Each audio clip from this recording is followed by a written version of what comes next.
दोस्तों, team India और south Africa team के बीच अभी खेले गए 4 मैचों की टी20 सीरीज में भारतीय टीम ने साउथ अफ्रीका की टीम को इस 4 मैचों के टी20 सीरीज के 3 मुकाबले धमाकेदार तरीके से जीतकर इस सीरीज पर 3-1 से अपना कब्जा जमा लिया है। वहीं पर अब इस टी20 सीरीज के खत्म होते ही भारत और साउथ अफ्रीका के बीच 3 मैचों की एक रोमांचक वनडे सीरीज खेल जाना है, जिसके लिए बीसीसीआई ने टीम इंडिया के चीफ सेलेक्टर अजित अगरकर के साथ मिलकर इस वनडे सीरीज में भी टी20 सीरीज की तरह साउथ अफ्रीका की टीम को चारों खाने चित्त करने के लिए अपनी सबसे खतरनाक 15 सदस्यों की नई भारतीय स्क्वाड का ऐलान कर दिया है, जहां पर अपने इस स्क्वाड से सीनियर खिलाड़ी विराट कोहली और रोहित शर्मा समेत 7 बड़े सीनियर खिलाड़ियों को बाहर का रास्ता दिखाकर अब उनकी जगह पर अभी साउथ अफ्रीका के खिलाफ बल्ले और गेंद धमाकेदार प्रदर्शन करने वाले ओपनर बल्लेबाज संजू सैमसन और मिडिल ऑर्डर के धुरंधर बल्लेबाज तिलक वर्मा समेत 7 युवा खिलाड़ियों को इस वनडे स्क्वाड में शामिल कर बीसीसीआई ने साउथ अफ्रीका टीम के कप्तान एडियन मार्करम समेत पूरी दक्षिण अफ्रीका की टीम को भौचक्का करके रख दिया है। वहीं पर इसके पिछले 1 साल से चोट की वजह से टीम इंडिया के वनडे स्क्वाड से बाहर चल रहे तेज गेंदबाज मोहम्मद शमी समेत 2 खूंखार खिलाड़ियों के अब पूरे तरीके से फिट हो जाने के बाद टीम इंडिया के हेड कोच गौतम गंभीर ने इन खिलाड़ियों को अचानक टीम इंडिया के वनडे स्क्वाड में शामिल कर भारतीय टीम के वनडे स्क्वाड को पहले से कहीं बेहद मजबूत और खतरनाक बना दिया है। तो अब ऐसे में साउथ अफ्रीका के खिलाफ खेले जाने वाले इस वनडे सीरीज के लिए टीम इंडिया की प्लेइंग 11 में भी होंगे कई बड़े हैरान करने वाले बड़े बदलाव, जिसे देख साउथ अफ्रीका टीम के अभी से छूटने लगे हैं पसीने। जी हां दोस्तों, आप बिल्कुल सही सुन रहे हैं। जैसा कि आपको पता है, टीम इंडिया ने अभी साउथ अफ्रीका की टीम को टी20 सीरीज में बुरे तरीके से कुचलकर टी20 सीरीज अपने नाम किया था। तो ऐसे में साउथ अफ्रीका टीम की नजर भारत को इस वनडे सीरीज में हराकर टी20 सीरीज में मिले शर्मनाक हार का बदला लेने पर होगी, तो वहीं पर टीम इंडिया की नजर टी20 की तरह वनडे में भी साउथ अफ्रीका के सुपाड़ा साफ करने पर होगी, जिस वजह से दोनों ही टीमें इस वनडे सीरीज को जीतने के लिए अपनी जान लगाते दिखेंगे। तो ऐसे में हमको दोनों टीमों के बीच एक बेहद रोमांचक वनडे सीरीज देखने को मिलेगा। तो दोस्तों, इस नए वीडियो में हम आपको बताने वाले हैं भारत और साउथ अफ्रीका टीम के बीच खेले जाने वाले इस 3 मैचों के वनडे सीरीज का क्या होने वाला है पूरा शेड्यूल। वहीं पर इस वनडे सीरीज का लाइव टेलीकास्ट टीवी पर और इस सीरीज की लाइव स्ट्रीमिंग मोबाइल पर आपको फ्री में कहां पर देखने को मिलेगा। वहीं पर भारत और साउथ अफ्रीका के बीच आज तक खेले गए वनडे मुकाबलों में क्या रहे हैं दोनों टीमों के बीच जीत और हार के आंकड़े, तो आंकड़ों के इस गणित से दोनों में से कौन सी टीम किस टीम पर इस वनडे सीरीज में पड़ेगी ज्यादा भारी। वहीं पर इस वनडे सीरीज के लिए बीसीसीआई ने कौन कौन से 15 सदस्यों की खतरनाक स्क्वाड का किया चयन, जिसे दिखे साउथ अफ्रीका टीम के अभी से छूटने लगे हैं पसीने। वहीं पर इस वनडे सीरीज के लिए कौन होगा टीम इंडिया का नया कप्तान और नया उप कप्तान। वहीं पर भारत और साउथ अफ्रीका के बीच खेले जाने वाले इस वनडे सीरीज के लिए टीम इंडिया की कैसी दिखाई दे सकती है सबसे बेस्ट और घातक प्लेइंग 11। इसके अलावा भारत और साउथ अफ्रीका के बीच खेले जाने वाले इस वनडे सीरीज से जुड़े कई बड़ी और जरूरी बातें, जिसे जानना आपके लिए यह वनडे सीरीज शुरू होने से पहले बन जाता है बेहद जरूरी। लेकिन उससे पहले दोस्तों, आप हमारे वीडियो में नए हो तो टीम इंडिया से जुड़ी हुई हर छोटी बड़ी जानकारी से जुड़े रहने के लिए अपने इस क्रिकेट चैनल क्रिकेट क्लासरूम को सब्सक्राइब, दिल से इस वीडियो को एक लाइक और शेयर करना बिल्कुल ना भूले। तो दोस्तों, सबसे पहले बात करते हैं इंडिया और साउथ अफ्रीका के बीच खेले जाने वाले इस 3 मैचों के वनडे सीरीज के पूरे शेड्यूल से। तो दोनों टीमों के बीच पहला वनडे का बड़ा महामुकाबला साउथ अफ्रीका के डरबन के किंग्समीड क्रिकेट स्टेडियम में, तो वहीं पर दूसरा वनडे का बड़ा महामुकाबला सेंचुरियन के super sport park cricket stadium, तो वहीं पर तीसरा और आखिरी वनडे का हाई वोल्टेज महामुकाबला जोहान्सबर्ग के द वॉन्डरर्स क्रिकेट स्टेडियम में भारतीय समयानुसार सुबह 9 बजे से खेला जाएगा। वहीं ये सारे ही मुकाबले साउथ अफ्रीका में होने की वजह से यहां पर साउथ अफ्रीका की टीम को एडवांटेज मिलना पहले से तय है। वहीं पर इस वनडे सीरीज का लाइव टेलीकास्ट हमको टीवी पर, स्टार स्पोर्ट्स नेटवर्क चैनल पर, तो वहीं मोबाइल पर इस सीरीज की लाइव स्ट्रीमिंग हमको जियो सिनेमा ऐप पर देखने को मिलेगा। वहीं पर दोस्तों, अब अगर इस वनडे सीरीज के लिए भारतीय टीम के कप्तान और उपकप्तान की बात करें, तो बीसीसीआई ने रोहित शर्मा के इस वनडे स्क्वाड में ना होने की वजह से हार्दिक पांड्या के कंधों पर टीम इंडिया की कमान देते हुए उन्हें भारतीय टीम का कप्तान बनाया है। तो वहीं पर टीम इंडिया के उप कप्तान की जिम्मेदारी ऋतुराज गायकवाड़ को दिया गया है। वैसे दोस्तों, आपको क्या लगता है भारतीय टीम का वनडे फॉर्मेट का सबसे बेहतरीन और शानदार कप्तान कौन है? वहीं पर दोस्तों, इस 3 मैचों के वनडे सीरीज के लिए बीसीसीआई और टीम इंडिया के चीफ सेलेक्टर अजीत आगरकर ने जिन 15 सदस्यों की खतरनाक भारतीय स्क्वाड का चयन साउथ अफ्रीका की टीम को इस वनडे सीरीज में चारों खाने चित्त करने के लिए किया है, उस दमदार और ढांसू स्क्वाड की बात करने से पहले आपको बताते हैं क्या है। साउथ अफ्रीका और भारत के बीच अब तक खेले गए वनडे मुकाबलों में जीत और हार के आंकड़े तो अब तक ये दोनों टीमें 94 वनडे के मुकाबलों में एक दूसरे से टकरा चुकी है, जिसमें साउथ अफ्रीका की टीम ने 51 मुकाबलों में जीत हासिल किया है, तो वहीं पर भारतीय टीम ने 40 मुकाबलों में जीत हासिल किया है। वहीं पर 3 मुकाबलों का कोई नतीजा दोनों टीमों के बीच देखने को नहीं निकला। ऐसे में हेड टू हेड रिकॉर्ड में भले साउथ अफ्रीका की टीम भारतीय टीम के ऊपर भारी दिखाई देती है, लेकिन ऐसा नहीं है कि भारतीय टीम इस वनडे सीरीज में साउथ अफ्रीका को हरा नहीं सकती है। इसी बात को ध्यान में रखते हुए बीसीसीआई ने साउथ अफ्रीका की टीम को बिल्कुल भी हल्के में ना लेते हुए भारतीय टीम के चीफ सेलेक्टर अजीत नगरकर के साथ मिलकर 15 सदस्यों की जिस खतरनाक भारतीय स्क्वाड का चयन किया है, उस स्क्वाड में बीसीसीआई ने सबसे पहले 3 शानदार ओपनर बल्लेबाजों को शामिल किया है, जो कि मैच के पहले ओवर से ही साउथ अफ्रीका टीम के गेंदबाजों की धज्जियां उड़ाते हुए पावर प्ले में ताबड़तोड़ शुरुआत टीम इंडिया को दिला सकते हैं।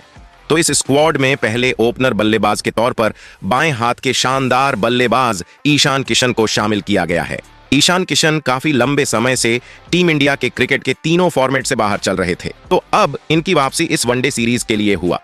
वहीं पर अब अगर ईशान किशन के वनडे मुकाबलों में आंकड़ों पर नजर डालें तो ईशान किशन ने 27 वनडे के मुकाबले खेलते हुए लगभग 1000 रन बनाते हुए इस फॉर्मेट में एक दोहरा शतक और 7 अर्धशतक बनाया है। वहीं इस स्क्वाड में दूसरे ओपनर बल्लेबाज के तौर पर शुभमन गिल को शामिल किया गया है। शुभमन गिल फिलहाल आईसीसी के वनडे रैंकिंग में बतौर बल्लेबाज नंबर 3 पर मौजूद है। वहीं पिछले कुछ समय से शुभमन गिल का फॉर्म वनडे मुकाबलों में बेहद खराब देखने को मिला है, जहां पर अभी खेले गए श्रीलंका के खिलाफ वनडे सीरीज में इनका फॉर्म बेहद उतर चढ़ाव भरा रहा था। लेकिन इसके बावजूद शुभमन गिल के वनडे मुकाबलों के आंकड़े बेहद चौंकाने वाले हैं, जिन्होंने केवल 47 वनडे के मुकाबले खेलते हुए 2300 से ज्यादा रन, लगभग 60 के बेहतरीन औसत से रन बनाते हुए वनडे में 6 शतक और 13 अर्धशतक जड़ा है। वहीं इस स्क्वाड में तीसरे ओपनर बल्लेबाज के तौर पर ऋतुराज गायकवाड़ को शामिल किया गया है, जिनकी वापसी भी लंबे समय के बाद भारतीय टीम के वनडे स्क्वाड में हुई है। ऋतुराज गायकवाड़ ऐसे बल्लेबाज है जो कि ओपनिंग करने के साथ साथ मिडिल ऑर्डर में भी बेहतरीन बल्लेबाजी करते हैं। वहीं पर अगर ऋतुराज गायकवाड़ के वनडे मुकाबलों में आंकड़ों पर नजर डालें तो गायकवाड़ ने इस फॉर्मेट में 6 वनडे के मुकाबले खेलते हुए केवल 115 रन बनाए हैं। वैसे दोस्तों, आप कमेंट कर बताओ, शुभमन गिल, यशस्वी जायसवाल और ऋतुराज गायकवाड़ में साउथ अफ्रीका के खिलाफ वनडे सीरीज में किसे करनी चाहिए भारतीय पारी की शुरुआत। वहीं पर 15 सदस्यों के इस स्क्वाड में 3 बेहतरीन मिडिल ऑर्डर के बल्लेबाजों को शामिल किया गया है, तो कि मिडिल ओवरों में भी T20 के अंदाज में रन बना सकते हैं। तो इस स्क्वाड में पहले मिडिल ऑर्डर बल्लेबाज के तौर पर बाएं हाथ के तिलक वर्मा खेलते नजर आएंगे। तिलक वर्मा की वापसी टीम इंडिया के वनडे स्क्वाड में पूरे 1 साल के बाद हो रही है। तिलक वर्मा अभी जबरदस्त फॉर्म में है, जिन्होंने अभी साउथ अफ्रीका के खिलाफ खेले गए T20 सीरीज में बैक टू बैक 2 शतक ठोकते हुए इस सीरीज में टीम इंडिया के लिए सबसे बड़े स्कोरर रहे थे। हालांकि वनडे मुकाबलों में तिलक वर्मा के आंकड़े कुछ खास नहीं है, जहां पर 3 वनडे के मुकाबले खेलते हुए लगभग 60 रन ही बनाए हैं। वहीं इस स्क्वाड में दूसरे मिडिल ऑर्डर बल्लेबाज के तौर पर रियान पराग को शामिल किया गया है। रियान पराग ने T20 मुकाबलों में शानदार प्रदर्शन किया है, लेकिन अब तक केवल 1 वनडे के मुकाबला खेलने वाले रियान पराग के लिए यह बड़ा मौका होने वाला है, क्योंकि अगर इस सीरीज में रियान पराग अच्छा प्रदर्शन करते हैं तो आगे आने वाले वनडे सीरीज के लिए अपनी जगह रियान पराग फिक्स कर सकते हैं। वहीं इस स्क्वाड में तीसरे और आखिरी मिडिल ऑर्डर बल्लेबाज तौर पर श्रेयस अय्यर को शामिल किया गया है। श्रेयस अय्यर की भी टीम इंडिया में काफी लंबे समय के बाद वापसी हो रही है। श्रेयस अय्यर वनडे फॉर्मेट में मिडिल ऑर्डर के एक तगड़े बल्लेबाज हैं, लेकिन अभी इनका फॉर्म क्रिकेट के हर फॉर्मेट में ही बेहद उतर चढ़ाव भरा देखने को मिला है, जिनके अगर हम वनडे मुकाबले में आंकड़ों पर नजर डालें तो श्रेयस अय्यर ने 50 वनडे के मुकाबले खेलते हुए लगभग 2500 रन 50 की औसत से बनाते हुए इस फॉर्मेट में 5 शतक तो 18 अर्धशतक जड़ते हुए खुद को बतौर मिडिल ऑर्डर बल्लेबाज साबित कर चुके हैं। वहीं पर 15 सदस्यों के इस स्क्वाड में अगर विकेटकीपर बल्लेबाजों की बात करें तो इस स्क्वाड में 2 शानदार विकेटकीपर बल्लेबाजों को शामिल किया गया है। तो इस स्क्वाड में पहले विकेटकीपर बल्लेबाज के तौर पर संजू सैमसन को शामिल किया गया है। संजू सैमसन अभी बेहतरीन फॉर्म में है, जहां पर अभी हाल ही में खेले गए साउथ अफ्रीका के खिलाफ T20 सीरीज में 2 शतक ठोका था। वहीं पर अगर संजू सैमसन के वनडे मुकाबले में आंकड़ों पर नजर डालें तो संजू सैमसन ने 16 वनडे के मुकाबले खेलते हुए लगभग 60 के बेहतरीन औसत से 500 से ज्यादा रन बनाते हुए 1 शतक तो 3 अर्धशतक इस फॉर्मेट में जड़ा है। वहीं पर इस स्क्वाड में दूसरे विकेटकीपर बल्लेबाज के तौर पर बाएं हाथ के ऋषभ पंत को शामिल किया गया है, जो कि अंत के ओवर में ताबड़तोड़ अंदाज में बल्लेबाजी करने के लिए जाने जाते हैं। जिनके अगर हम वनडे मुकाबले में आंकड़ों पर नजर डालें तो ऋषभ पंत ने 31 वनडे के मुकाबले खेलते हुए लगभग 900 रन बनाए हैं। वहीं पर उनके बल्ले से इस फॉर्मेट में 1 शतक तो 5 अर्धशतक निकला है। वैसे दोस्तों, आप कमेंट कर बताओ, ऋषभ पंत और संजू सैमसन में ज्यादा बेहतर विकेटकीपर बल्लेबाज वनडे फॉर्मेट का कौन है? वहीं पर 15 सदस्यों के इस स्क्वाड में अगर ऑलराउंडर खिलाड़ियों की बात करें तो बीसीसीआई ने 3 बेहतरीन ऑलराउंडर खिलाड़ियों को इस स्क्वाड में शामिल किया है, जो कि अपनी घातक गेंदबाजी और ताबड़तोड़ बल्लेबाजी से किसी भी वनडे मुकाबले का नतीजा बदल देने का दमखम रखते हैं। तो इस स्क्वाड में पहले ऑलराउंडर खिलाड़ी के तौर पर बाएं हाथ के अक्षर पटेल को शामिल किया गया है। अक्षर पटेल एक ऐसे बल्लेबाज है जो कि लोअर मिडिल ऑर्डर में तेजी से रन बनाते हुए अपनी घातक फिरकी गेंदबाजी से विकेट भी चटका सकते हैं। जिनके अगर हम वनडे मुकाबले में आंकड़ों पर नजर डालें तो अक्षर पटेल ने 60 वनडे के मुकाबले खेलते हुए लगभग 600 रन बनाए हैं, तो वहीं पर अपनी फिरकी गेंदबाजी से 70 के लगभग विकेट भी चटकाए हैं। वहीं इस स्क्वाड में दूसरे ऑलराउंडर खिलाड़ी के तौर टीम इंडिया के कप्तान हार्दिक पांड्या को शामिल किया गया है।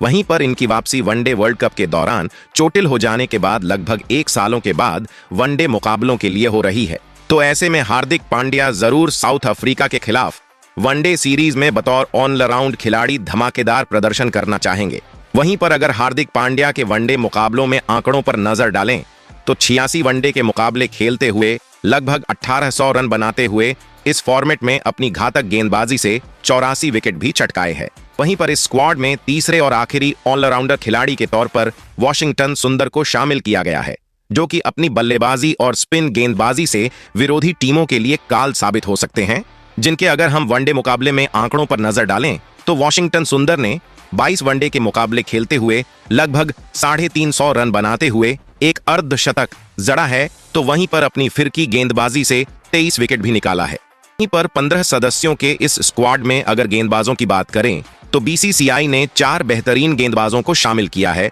जो कि साउथ अफ्रीका टीम के बल्लेबाजी क्रम को तहस नहस कर देने का मादा रखते हैं। तो इस स्क्वाड में पहले गेंदबाज के तौर पर मिस्ट्री स्पिनर गेंदबाज वरुण चक्रवर्ती को शामिल किया गया है, जिन्होंने अभी साउथ अफ्रीका के खिलाफ खेले गए T20 सीरीज में अपनी गेंदबाजी का लोहा मनवाते हुए कमाल की गेंदबाजी की थी। वहीं पर वरुण चक्रवर्ती को अगर इस वनडे सीरीज की प्लेइंग 11 में खेलने का मौका मिलता है तो वनडे के मुकाबले में उनका डेब्यू होगा। वहीं इस स्क्वाड दूसरे गेंदबाज के तौर पर तेज गेंदबाज मोहम्मद शामी को शामिल किया गया है। वर्ल्ड कप के दौरान चोटिल हुए शमी अब पूरे तरीके से फिट होकर भारतीय टीम में धमाकेदार वापसी करने को तैयार है। वहीं पर अगर मोहम्मद शामी के वनडे मुकाबलों में आंकड़ों पर नजर डालें तो शमी ने 101 वनडे के मुकाबले खेलते हुए लगभग 200 विकेट लेते हुए फिलहाल टीम इंडिया के मौजूदा समय में सबसे बड़े विकेट टेकर गेंदबाज हैं। वहीं इस स्क्वाड में तीसरे गेंदबाज के तौर पर मोहम्मद सिराज को शामिल किया गया है। वैसे मोहम्मद सिराज का फॉर्म पिछले कुछ समय से क्रिकेट के हर फॉर्मेट में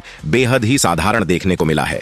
जिनके अगर हम वनडे मुकाबले में आंकड़ों पर नजर डालें तो मोहम्मद सिराज ने 45 वनडे के मुकाबले खेलते हुए इस फॉर्मेट में अब तक 70 से ज्यादा विकेट चटकाए हैं। वहीं इस स्क्वाड में चौथे और आखिरी गेंदबाज के तौर पर तेज गेंदबाज मयंक यादव को शामिल किया गया है, जिन्होंने अभी हाल ही में खेले गए बांग्लादेश के खिलाफ T20 सीरीज में बेहतरीन अंदाज में गेंदबाजी करते हुए 5 विकेट चटकाए थे, जिस वजह से इनकी जगह साउथ अफ्रीका के खिलाफ वनडे सीरीज में बनी है। तो अब देखने वाली बात होगी T20 की तरह वनडे में भी अपनी गेंदबाजी की गहरी छाप छोड़ सकते हैं या फिर नहीं। वैसे दोस्तों, आप कमेंट कर बताओ, भारतीय टीम अपनी इस युवाओं से भरी हुई 15 सदस्यों की खतरनाक स्क्वाड के साथ साउथ अफ्रीका की टीम को T20 की तरह वनडे सीरीज में भी साउथ अफ्रीका का सुपड़ा साफ कर सकती है या नहीं। वहीं पर इसके अलावा और किस खिलाड़ी को इस स्क्वाड में बीसीसीआई को देना चाहिए था खेलने का मौका।